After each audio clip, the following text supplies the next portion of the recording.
ana wong iku jimak bojone ning wulan Ramadan. Rino. Napa? Rino. Hukumnya piye? Jimak bojo ning Ramadan hukumnya batal ora? Batal. Pinter pinter separo lah. Kemudian jimak bojo ning wulan Ramadan itu hukumannya berat. Yaitu kafaronya selain qada harus merdekakan budak atau puasa 2 bulan berturut-turut. Kalau ndak memberi makan orang 60 orang miskin, satu miskin untuk orang satu mud. Pokoknya berat hukumannya. Disebut tidak kubro. Rungokno. Lalu menurut Imam Syafi'i, pelanggaran dengan sanksi seberat itu adalah hanya untuk jima. Sehingga kalau kamu batal lewat makan, ya tidak kena hukuman seberat itu karena makan tidak jima aja tidak makan. Cara cangkem elek wis suwe bah nang jima ra makan ra jima. Cara cangkem elek. Mergo jima dianggap terlalu seru, meskipun halal dianggap seru. Cek kurang ajar ya poso-poso batal demi jima bojone. Ya tentu iki contoh bojo elek wis ora kepikiran. Ya coba bayangno mosok lho Gus, ngempet sedina ra kowe bojomu elek dadi ra bayangno. Kowe kok coba bayangno ambek awakmu to. Iki bayangno iku wong Arab mangane daging ke mangane mendoan. Mendoan tempe apa meneh? Apa sing tahu apa badem yo? Tahu susur terus apa? Jadah terong yo mesti subhanallah. Ora iso dikiyasno. Wis mangane mendoan bojone elek ora ngarah kecelakaan ngono. Iku bayangno wong Arab mangane daging bojone. Ayo. Wes Mustafa khusulah cara wong Arab sing ayu bangir. Wes ora iso ngempet tak jamin. Posisi gelem halal. Jadi kok coba yang awakmu dhewe sing mangane napa? Mendoan tahu susur kan. Jadah. Iku ora sereten nek sampe. Kula pertama mangan jadah iku kaget. Kula niku kan rada kiai lho. Rada kiai iku nak mangan niku golek sing gampang, bar jatah tak pangan kelet kabeh bingung. Sesuai ning Jogja kulino, kan aku dhisik ora kulino mangan yang seperti itu. Sesuai saiki kulino. Alhamdulillah ora tau keleleden. Pertama keleleden. Aneh cara daerah kula kan apa? Aneh. Pemene jenenge jadah kok elek temen. Kira apa maknane jadah? Jenenge tok sing elek, rasane enak. Maksudnya jadah ketan sing enak ora mbok terusno.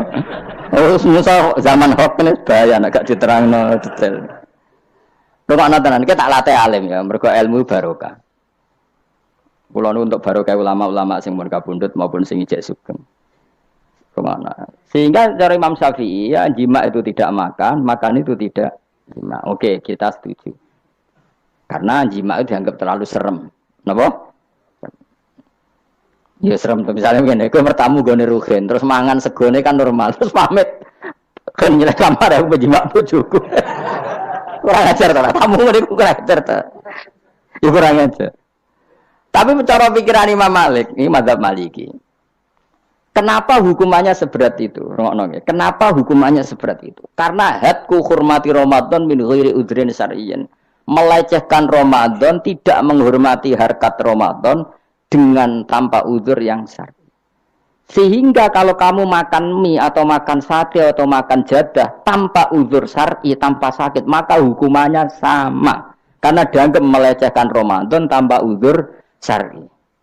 Imam Malik cara berpikir, memangnya jima bojo statusnya haram kan tidak zina. Jima bojo status halal apa haram?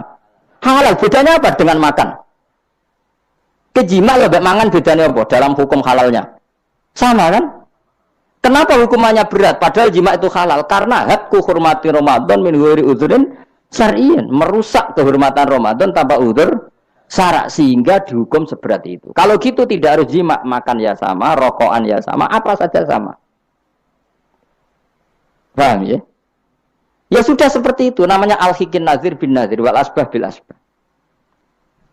Maka menjadi lazim dalam hukum fikih ketika sesuatu disebut itu mewakili yang lain, yang semakna, jadi buat kias. Saiki wong malah gergakno sunah Nabi keliru. Sunahnya mana? Sunah mbahmu. Zaman Nabi Sugeng wis ana kias. Justru Nabi menyuruh kita pakai kias karena sunnah itu tidak cukup. Kenapa tidak cukup? Karena Nabi yang pernah dilakukan Nabi tentu jumlahnya terbatas. Mau tidak mau dalam hukum terkini kita pakai qiyas. Nah, saya sidik-sidik orang oleh qiyas kudu sunnah. Maka untuk melawan seperti itu saya kudu cangkem elek gerem. Tapi cangkem elek kerape ulama kok cangkem elek. Malah tak wakil lo kowe sing wis pantes cangkem elek.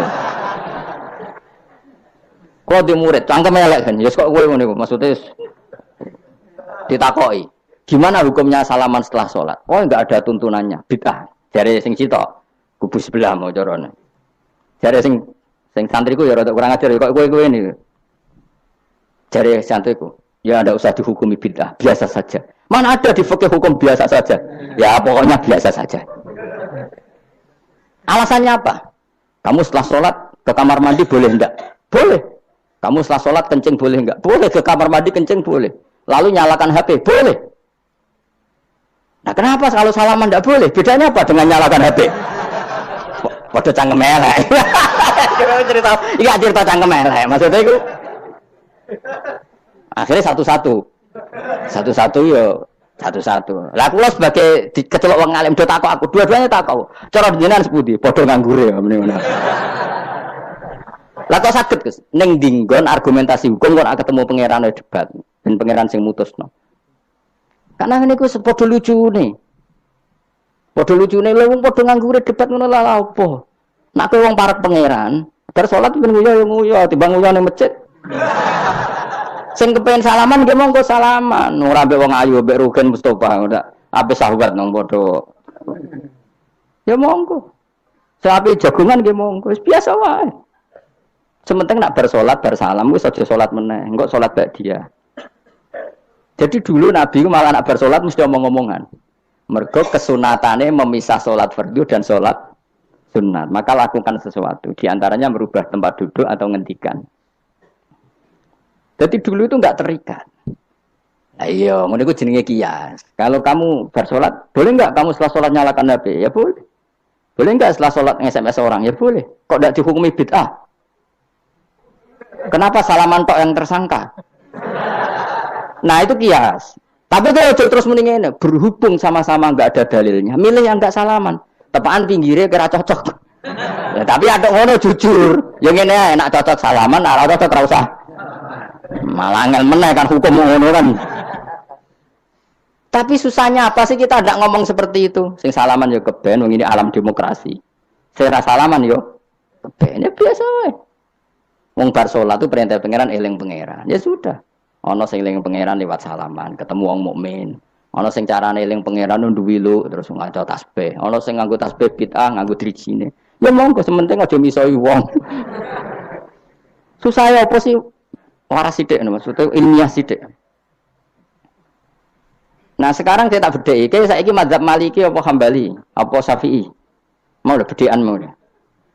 Maka terus diputuskan kalau nggak ada sunnah Rasul maka al-hikin nazir bin nazir, hukum sing mirip-mirip. Sekarang begini misalnya contohnya, saya berkali-kali cerita, ini anekdot tapi nyata. Ada seorang alumni penggaweane nabok ibu Juni, nabok itu kan dengan tangan, nabok dalam bahasa Jawa dengan tangan kan. Bareng dia ini dilapuri, karena kan jogeman nabok ibu bojomu. Gang Romulan bojone kan lapor aku, Gus sakniki mboten naboki, nyaduki. Bareng kan tak cok, kok sik nyaduki piye? Jare sing haram naboki, Gus. Sakniki tak leh nyaduki. Terus aku mending ngene, yo aja nyaduki. Gang Romulan bojone lapor, sakniki ngidoni.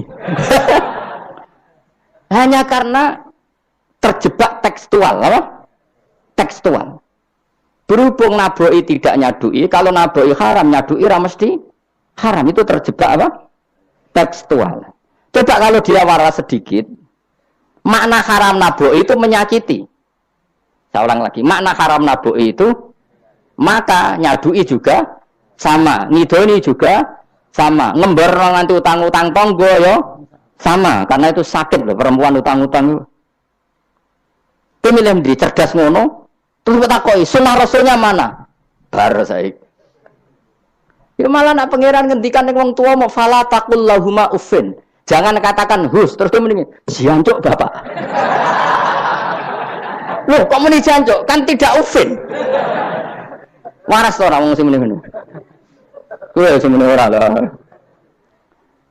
Maka sebetulnya zaman Nabi itu sudah ngendikan al-hikin nazir Benar deh. Sehingga kalau orang tua haram dikatakan hus, maknanya haram disakiti. Yang maknanya sejenis maka sama. Jadi mulai dulu kias itu ada. Meskipun ya tentu jangan kebablasan. Misalnya yang tanpa ilmu itu kias yang kebablasan. Maka ini penting sekali ngaji. Nah, para delegasinya Rasulullah dulu dibekali gitu. Sayyidina Ali ditanya. Terus kaidahnya yasiru walatu asiru basiru walatu nafiru. Bikin mudah, bikin ceria, jangan bikin susah. Bikin gembira, jangan bikin susah. Mulane kalau ngaji seneng guyon. Perkara ini kowe wis sumpek ning omah, rai-raimu wis rai sumpek. Lah wis sumpek ning nggon ngaji, disumpekno pisan. Kan sumpek double. Stres malah ngel-ngel wong. Jadi tidak guyon ae ben rileks, lali utang sejenak, no. Mereka nak dawe Nabi jelas basiru beri berita gembira. Ya, soalnya teko ngaji ra paham lah swarga. Wis pokoke kayak berita gembira. Mbok tenan ora sok ben kok. Cocokane sok ben. Ya